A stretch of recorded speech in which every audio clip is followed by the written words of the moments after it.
নবী জবাব দেন, ফাতেমা রে, আমার উম্মত ফালাইয়া কেমনে যাব রে, আমি ছটপট করি, কান্দি।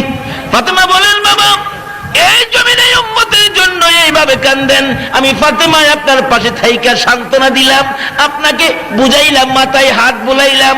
হাসরের জমিনে যখন আপনি নবী উম্মতের জন্য পাগল পাগল হয়ে যাবেন, আমি ফাতেমা আপনাকে সান্ত্বনা দেওয়ার জন্য আপনি নবীরে কই গেলে পাবো গো, যদি কন্যা সুবহানাল্লাহ। আমার নবী বলেন, ফাতেমা রে, পাবি রে, আমারে পাবি। কোথায় পাবো?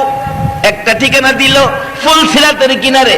রে ফাতেমা, ফুলসিরাতের কিনারে যদি আমারে না পাও, তাহলে দৌড়ে যাবে রে জাহান্নামের দরজায়। জাহান্নামের দরজায় যদি আমারে না পাও, যাবি রে মিজানের পাল্লার কাছে। মিজানের পাল্লার কাছে যদি আমারে না পাও গো ফাতেমা, যাইয়া দেখবি রে আমার উম্মতের ব্যথা বুকে লইয়া আল্লাহর আরশের নিচে সেজদায় পড়ে উম্মতি উম্মতি বলে কান্দি। নবী পাগল পাগল হয়ে হাসরের জমিনে ঘুরতে থাকবেন শুধুমাত্র আপনার আমার জন্য। এই নবীর মাসই হলো শাবান, শবে বরাতের মাস। এই